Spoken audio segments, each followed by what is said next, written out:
Selamat pagi anak-anak, apa kabar? Semoga kalian dalam keadaan sehat dan semoga kita semua selalu di dalam lindungan Ide Sang Yang Widi.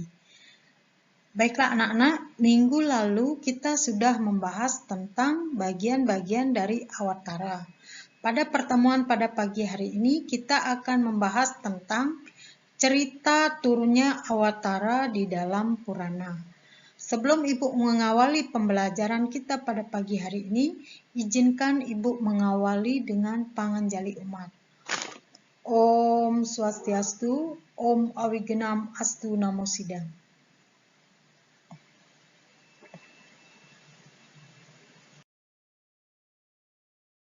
Adapun tujuan pembelajaran kita pada materi ini adalah kalian mampu menceritakan turunnya Awatara di dalam Purana.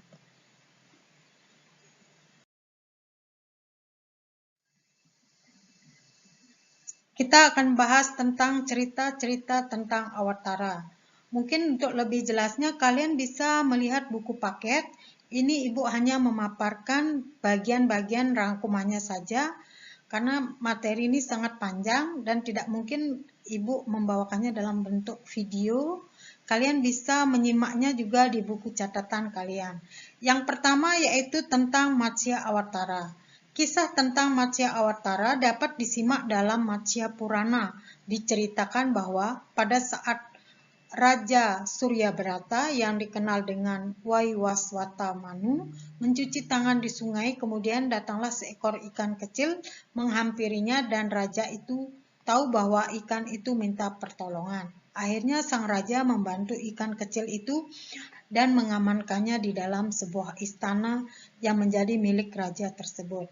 Yang kedua, menceritakan tentang Kurma Awatara, yaitu kisah tentang Kurma Awatara muncul dari kisah pemutaran Gunung Mandaragiri yang terdapat dalam kitab Adi Parwa.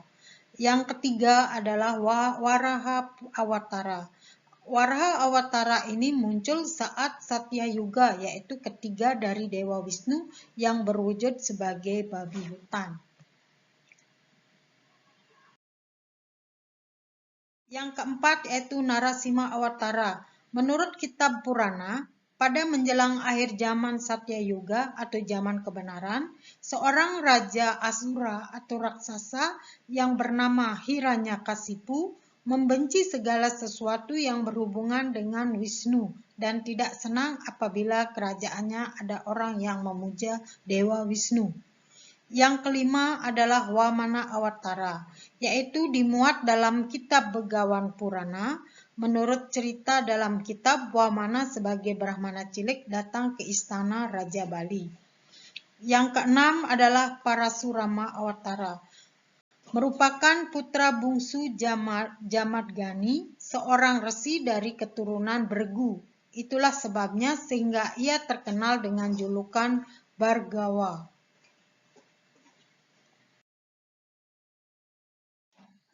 Yang ketujuh adalah Rama Awatara.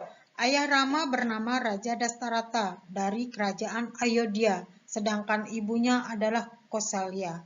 Dalam Ramayana diceritakan tentang penculikan Dewi Sita oleh seorang raksasa yang bernama Rahwana. Yang kedelapan adalah Krishna Awatara, yaitu riwayat Krishna dapat kita simak di dalam kitab Mahabharata sebagai Awatara Krishna yang mengajarkan tentang tindakan tanpa kekerasan atau ahimsa, yang artinya tidak menyakiti sesama makhluk. Yang kesembilan adalah Buddha Awatara. Buddha Awatara ini muncul sebagai salah satu Awatara Wisnu yang tercatat di dalam Purana. Buddha Awatara juga mengajarkan tindakan tanpa kekerasan sama dengan Krishna Awatara. Dan yang terakhir adalah Kalki Awatara, merupakan Awatara yang belum muncul ke dunia dan diperkirakan akan muncul pada saat dunia akan mengalami kiamat atau kehancuran yang disebabkan oleh sifat-sifat adharma. Baiklah anak-anak, mungkin hanya ini yang bisa Ibu berikan materi kita pada pagi hari ini. Untuk lebih jelasnya, kalian bisa melihat di buku paket tentang cerita-cerita turunnya Awatara di dalam Purana.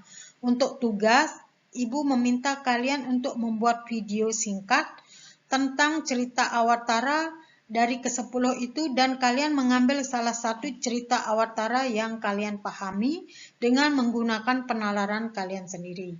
Baiklah, untuk menutup pembelajaran kita pada pagi hari ini, izinkan Ibu mengakhiri dengan Parama Santi.